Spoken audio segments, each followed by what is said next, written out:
Let's go. Welcome to the Trusted Leader Show. I'm your host, David Horsager.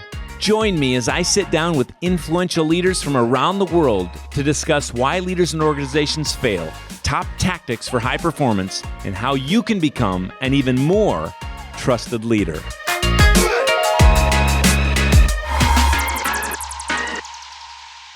Welcome to the Trusted Leader Show. I'm Ken Svensson, producer of the Trusted Leader Show. And for this week's episode, we feature an exclusive clip from the 2022 Trusted Leader Summit, where award-winning broadcaster Joe Schmit sat down with Rebekkah Brunson, 5-time WNBA Champion, Minnesota Lynx Assistant Coach, broadcaster and entrepreneur, and Gable Steveson, 2-time NCAA Wrestling Champion, Olympic Gold Medalist, and WWE Wrestler, to discuss their unique perspectives on how to build trust in a team. So sit back, relax, and enjoy the show. Well, Rebekkah, I'm going to first ask you, because obviously great success in basketball. Where did you grow up and when did you get your love for the game? Well, yeah, I'm originally from Maryland. So right outside of DC, about 5 minutes outside of DC, that's where I'm from. And, you know, I loved basketball since I picked up a basketball. Really, it gave me an opportunity to compete. I have a twin brother, so naturally competition was always there. So I had the opportunity to compete. And then, you know, after that, I didn't get into organized basketball for a while until I was 12 years old. And if anybody has any children who are athletes, you know that's very late to the game. I mean, kids start at 5, 6, 7. So I was a little bit late to it as far as playing organized basketball was concerned. But as far as my love for the game, I mean, as soon as I touched a basketball and started playing, started dribbling, started shooting, I loved it immediately. And Gable, when did you get your love for wrestling? My love for wrestling I got older brothers that wrestled. My dad wrestled too, so it was kind of just blood for us. But we tell the story of I came out the womb with wrestling shoes on. It's just the easiest way for me to tell you guys how long I've been wrestling. And you know, with sports like these, you got to get them to them quick and you got to adapt to them really well. So just taking my time with it and leading to this point has been really special. Rebekkah, to win all those championships, obviously you had to trust your coach, yes. You had to trust your teammates, you had to trust in your own abilities. Talk about how trust helped you win, the only person to win 5 WNBA championships. Yeah, I mean, that was key. I think we always talk about that as an organization, about trust being something that we really hold strong. But before you get to the trust, I feel like it's really about the relationships. If you don't have a relationship with someone, then you cannot trust them. So that is beyond just going to the gym and playing. That is beyond just going to your meetings. That is beyond just going to practice. It's really ingraining yourself in your teammates' lives and your coaches' lives, having conversations with them, being there for them before we're in the thick of things. Because once it's hard, and you're trying to figure out how to trust somebody, it's too late. I don't trust you when it's easy. Why am I going to trust you in these difficult moments? So to be able to compete at the highest level and to win championships, it first started with forming the simplest of relationships with each other and then building from that. So when it was hard, when it was game 5 of the series and we were down and we had to really regroup and you had to start holding people accountable and saying the things that maybe they weren't doing right, but the things that they were doing wrong, then we already built that trust. So it was easy for us to compete, win those championships, and do it together as a group. Gable, you are in more of an individual sport, although you wrestled for the University of Minnesota. Where did trust play into your training, working with your team and your coaches? I think first of all, you have to trust in yourself. You gotta love what you do, and you gotta have a deep, burning passion to keep winning and keep pushing forward. You know, you don't win so many titles by just showing up and thinking you're just gonna go through the motions. You gotta trust yourself outside of the wrestling mat or the basketball court. You gotta trust who you're with. You gotta have a good, solid foundation, whether it's moms, dads, families, coaches gotta be on point too. Just being able to understand that there's more to your sport and there's more to who you are than just winning or losing, and going out there and putting on a good show for the people too. I want to, could we cue up that videotape? I want to show a videotape of Gable's last amateur match. It was the NCAA Championship. He was going for his second in a row. And if we can run the videotape, we're going to talk it over. First of all, who are you up against in this match? I was up against a multiple-time Greco world team member and world champion too in the junior age group level, which is 20 and under. So he was a stud, big guy, kind of a grizzly bear-like. So you'll see as the video plays. Yeah, I remember. I was watching it. So if we could roll that videotape, we'll take a look at Gable Steveson going for his second national championship. Now, you went all the way through the tournament where you did not give up a point unless you would let the guy escape, right? Until this championship match. I got taken down in the quarterfinals, actually. In the quarterfinals? That was the first time you got taken down all year, right? That was the first time I got taken down like 3 years. I was just trying to have fun, trying to enjoy myself. You know, you get so caught up in how are you going to win? And I feel like if you're trying to win, you're going to lose. You're going to give up some. If you're trying to score points, you're always going to get that end factor of winning. All right. We'll get to that video, I guess, as soon as we can. Do we have it? 1 minute. We'll give you 1 minute to get to the video. So there are some perks in winning a championship. When Rebekkah won her 4th WNBA championship with the Lynx, you get a nice ring, correct? Yes, gorgeous. Gorgeous ring. Okay. But I think you had one of the more unique moments anybody's had. Talk about the special party that the team went to after you won this title. Yeah, well, when we won our, actually this was our 3rd championship that we won. And when we were playing, you know, we could hear some like murmurs on the bench. You look up in the suite and Prince was at the game. So we're like, okay, that's pretty cool. Prince is here, you know, all right, don't look, just keep playing, everybody. So we played the game and we got through it. We won. That was our 3rd championship. We were excited. We were celebrating. And then we got a message while we're in the locker room. Hey, guys, first, don't drink too much champagne. I know it's a celebration, but Prince just invited us to go to his house. Oh, okay. So we all pile up. We get on our buses where we get dressed, we look nice, we go on to Prince's house. And when we get there, you know, the sad thing about it is there were no phones allowed.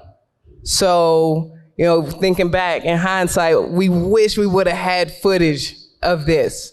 We walk off the bus, we go in to Paisley Park, and we're just walking in the back door and you hear somebody just on the stage just strumming the guitar, super casual. We walk past the stage and we look up and Prince is just hanging out, playing the guitar. So the whole team, the staff, the coaches, we got to go to our own concert at Paisley Park that night. I mean, we were like doing the electric slide on the stage with Prince. It was amazing. So you had basically a personal concert with Prince. How about that for winning a championship? All right. We got the video ready. I want to show you just how special this is, and there are a couple of very special things I want you to recognize when we look at this video. He has a signature move that maybe the only 260-pound gold medal winning wrestler in the world can do. So let's look at this video. You're winning the championship. All right, so there you are getting ready. Are you nervous at all? There you go, you get the takedown, you get another takedown, you're starting to add up some points, and there you win the championship. And then here comes the signature move coming up.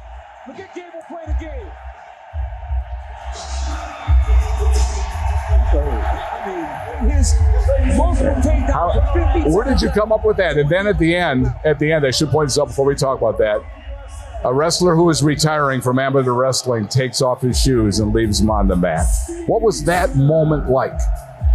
Hard to describe. A lot of feelings, a lot of just different things that you can think about, like what's going to happen next, what's the reaction to it. I think going into WWE, this had to happen. This had to be my stopping point, just because amateur wrestling can only bring you so far. You know, you have to get to the next level, and the next level for amateur sports is to get to the pro. And my goal is to get to the pro and be the best I can possibly be in any spot possible. And let's talk about the signature flip. How did this evolve? And I also have to say something. You are the most confident wrestler I've ever known, one of the most confident athletes. He was not afraid to tell his opponent he was going to win. And guess what he'd do? He'd go out there and win. So that confidence obviously showed, but you were able to back it up, and then you would do the victory flip. The flip came when I was really young. My mom bought us a trampoline in the backyard when we used to live in Indiana. So me and my brother would see how many backflips we can hit. And taking into consideration, I'm probably 5'2", 130 pounds. So I'm a little thick on the thicker side. And she would take me to gymnastics class. All their moms and dad would be kind of like weary of how I was flipping just in case I got hurt. And I did a back handspring one day, but I got too big and I didn't want to land on my wrist. So I just did a whole back flip, and that's just how it came. Everybody should have a signature Impressive. move, right? That's fantastic. I feel I don't have a signature move. What have I been doing with my life? Now, Rebekkah, when you played for the Lynx, you played with a lot of great athletes, but three very exceptional. You were the Fab Four. It was Maya Moore, who's simply one of the most amazing, winningest athletes ever. Lindsay Whalen, who just is going into the Basketball Hall of Fame. And there's Simone Augustus, who was a perennial all-star and one of the best players in league history. And then there was you. You all had a role, but you all have egos. You could have scored 20 points a night, I'm sure, if you wanted to. How did you go into this, develop a culture where it was team before what I could do? That is one of the biggest things that allowed us to be successful. Because, you talk about being a competitor, all of us were ultra competitive, but the end goal was always the same. We wanted to win. So we all could not do the same thing. If we had 5 players on the court that only wanted to shoot, then everything else would not get accomplished. You need somebody that's going to be able to cover all of the bases. Somebody is going to be able to add something. You have an elite scorer, you let them score. You have an elite rebounder, you let them rebound. You have an elite passer, you let them pass. So we all were able to just understand what we could do that would be most beneficial to the team. And, it started when you talk about these players, the thing that is so amazing about them is their character first. And that's why we've been so good as an organization, is because when we go out and we pick players, it's character first. Who is going to buy into our common goal? Who is going to sacrifice that ego, as big as it might be, to allow us to accomplish what we want? And as an organization, that means that we have had to let some very good athletes go. Some people that can play the game at the top level, not be a part of our team because they didn't buy in. And I'm sure that's probably some of the situations that you all go through. You have to pick people that are going to buy into what you want to accomplish as an organization. Even if they're really talented and really good, if they don't buy in, it doesn't matter. Now, your coach was Cheryl Reeve, and Cheryl Reeve is a tough coach. She is I guess, kind of a Vince Lombardi more coach than maybe a coach that will hug you, although she could do both. How did she earn the trust of the team? How did you believe everything she said? Because I know there were times maybe that wasn't the case. What you said first is she is a great coach, but she is going to do whatever it takes to win. But what I said initially when I got up here is it's always about the relationship first. She's the person that's picking these players that are going to buy in. She's the person that's making those decisions to ensure that character is at the top of the list. And she has a relationship with all the players too. Yeah, when we're playing, when it's between the 94 feet, it's a different beast. Then we're competing and then we're playing for something. But she will ask you, how are you doing? How's your family doing? How was your day? How'd this go? She remembers everything that you're a part of, everything that you care about. Those are the things that you don't necessarily see, because when you talk to her, you ask her about basketball. You ask her about the team. You ask her about her accomplishments. But the reason she's so great and the reason that she has so much buy-in as a leader is because she cares about us as people, and she makes sure that she lets us know that. So when she is screaming at us, we know that it's just to get to where we want to be. It's not because it's about me and she feels this way about me. It's like, no, I already trust you because I talked to you before. We have a conversation, a relationship. Most training and development initiatives don't last or even solve the root problem hindering an organization. That's where TrustEdge certification comes in. TrustEdge certified partners are equipped with a suite of tools to identify, benchmark, and close gaps in trust for good. Because when you solve the real issue, you get measurable results and a culture where people actually want to make an impact. So whether you're a trainer, a manager, an HR executive, or a leader in learning and development, check out trustedgeplatform.com and see how you can start solving the root issue and get lasting results in your organization. And now back to the show. And Gable, I know at the University of Minnesota, you did everything you could do to help. You were a leader on that team too. How did that role go? You were the guy who got all the attention, but yet you had other teammates that worked just as hard as you did. I think one thing you got to understand is like when you get all the attention on team, you have to diversify it and make sure others are doing the right thing too. I didn't want to, this year I kind of focused on what can I do to help the program and what can I help do to make myself the best person possible. I didn't want to have me winning the national tournament and me winning the Hodge Trophy, me winning Olympic golds and so many other things and just having all eyes on me. I would rather have all eyes on a program. And I hate to go places and people respect me so much just because of the accolades that I have. But people don't understand like the foundation that has came with it. You mentioned there's coaches that remember everything about your day. And Brandon Eggum, our head coach, he's been with me every single step of the way since I was in 7th grade. And just to commit to him, and you got to buy into your team, you got to buy into yourself is the most important thing. If you don't have that burning passion to win and love what you do on and off the field, the mat, the court, it's hard to become the person you want to be without having that leadership and guidance too. So Gable went from winning the NCAA championship to about a week later made his WWE debut in front of how many thousand people at Jerry Stadium? I think it was 78,000. 78,000 people were at the Dallas Cowboys Stadium. You are now a WWE superstar. Talk about next. What's next is just, I like to say things one day at a time. You look too far forward, you kind of get lost in what you're really supposed to be doing with yourself.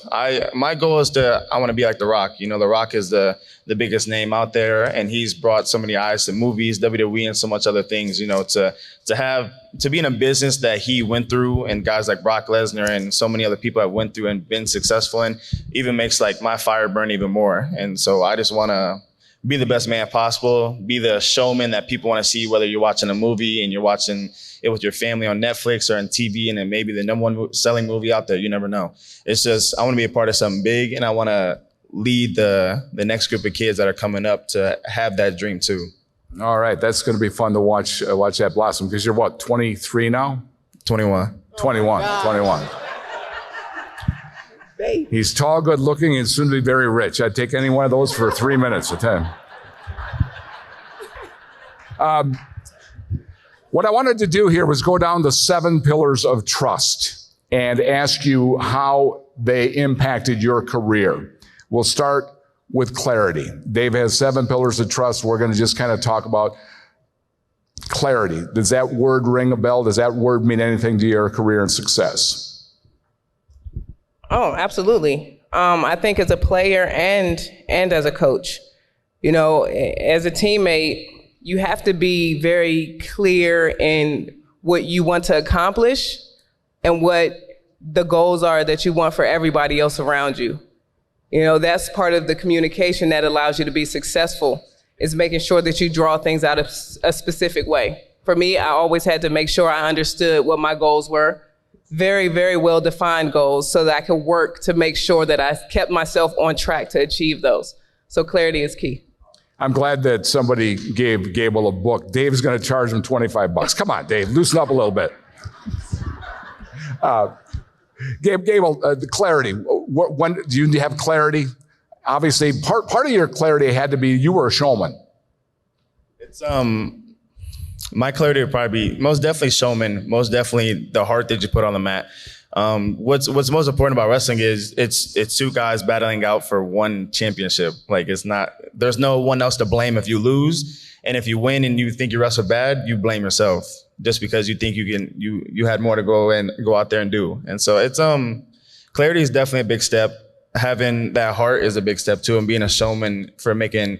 Nobody really wants to watch heavyweight wrestling, but I hope that I went out there and made people want to watch 260-pound guys like go head to head and put on a good show. I know you didn't show any compassion to your opponents, so maybe we should go to Rebekkah for compassion. I didn't show any compassion to my opponents either. So that's right, you did. Let's make that clear. Yeah.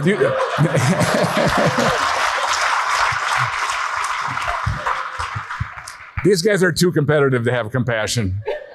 Okay, let's go to character. You've talked. They want to bury you. You're going to be the kind of parent that's going to beat your kid in checkers, aren't you? They got to learn. Everything. Character. Talk about how character is important. Character, when you got to work out hard, you had to work out alone. There were times where you had to dig deep. I think character is key. One thing about this is with wrestling, you're kind of like breaking someone's spirit to win. And it's weird for me to say, like, you have to go out there and you have to dominate that person.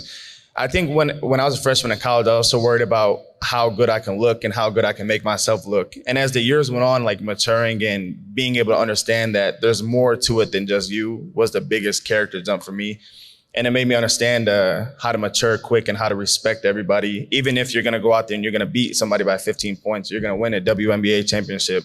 You have to understand that those people out there have the same goals as you, and you have to respect the person that they are off the court and off the mat more than you respect them on the mat. I think we can pass competency. I think you guys were fairly competent. Talked a little bit about connections. Connections with your teammates, connections with the people you train with. I thought about this, Gable. You had to trust the people you worked out with. You had to trust your opponent that you didn't want to get hurt. We all know that they grab an ankle, they can twist that ankle. You know, they can do some things to you. So you had to trust people. It's not really a trust factor. It was like, just don't get in that spot. It was because like the person wants to go out there and he wants to beat you. And if you get put in a bad spot, you blow your ACL out, you're done for 6 months. And if you're coming up the court and you're dribbling and someone fouls you and you fall wrong, you're done for 9 to 12 months. There's so much trust and commitment to trust yourself to, if you get put in that spot, you know how to get out of it. And you know how to maneuver and be flexible and be nimble and be the person that you train yourself to be too. Rebekkah, I want to ask you about contribution, because you, as we mentioned before, could have scored more points. Did you actually get to the point where you were happier getting a rebound than you were scoring a bucket, because that was your role on this team and nobody in the history of the league did it better? Yeah, I think that pretty much came early on. When you start to evaluate yourself, I think you figure out your strong suits rather quickly, and rebounding and being athletic was something that I had, as soon as I started playing. So I did understand that was my way of making sure that I can continue to do something that was going to benefit the team night in and night out. So whatever team I was on, no matter where I was playing, whether it was in Europe, whether it was in Sacramento where I first got drafted, whether it was with the Lynx, that was something that I could always do. And that was something that my teammates understood that they could rely on me for. So it was easy. Consistency. You've been the most consistent heavyweight wrestler in the history of the United States of America. I have? Yeah, you have. I looked it up. I looked it on Wikipedia. I didn't know that. But talk about consistency of training, consistency of rest, consistency of diet, all those things that play up to you competing at the highest level. My consistency really came when freshman year I lost twice, and that was my only losses of my collegiate career. I went 86-2 throughout my collegiate career, and I lost to a guy from Penn State. He did everything right, and you can tell he did everything right because when I lost to him, I feel like I was a better wrestler. He was just a better person that ate right. He slept at the right times. He got up early. He went into practice. He stretched out more than me. He did everything better than me that year.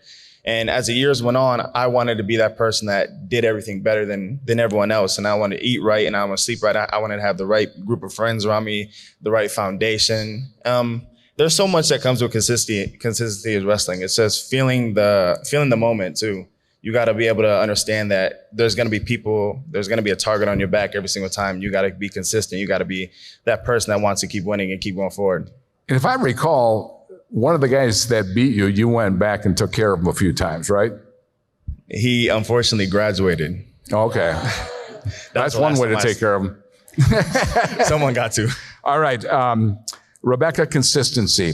What did it mean to you? You had a long career. And I covered professional sports for a long, long time. And I always say, whenever you see somebody around for 10 or more years, there's one reason they're around. I mean, it's not just athletic ability. They're a pro. And they're a pro at getting their body ready. They're a pro at getting their mind set. They're a pro at being a good teammate. Otherwise, you don't survive. Oh, no, you don't. I mean, you see the turnaround in professional sports is really quick, and people's careers don't last that long. But, just like Gable just talked about, it's about everything else you do before you start to compete. What are you eating? What are you putting in your body? Are you resting? Are you training? Are you recovering? Are you doing all of those little miserable things that no one else wants to do? The extra cardio, the skipping of that dessert looks real nice, but I can't have that tonight. Those are the things that you do for your body, but you also have to, consistently show up mentally. You have to consistently be a good teammate. You can't bring everything that's going on into your life and lay it on people. You have to be a good person. You have to consistently communicate. You have to do so many things. There are so many things that go into the product of being an elite athlete that nobody sees. Being an elite teammate that nobody sees. It's all the work that you do behind closed doors before you get there that allows you to show up. Because at the end, consistency is about showing up for yourself, showing up for your teammates, showing up for your family, showing up for your friends.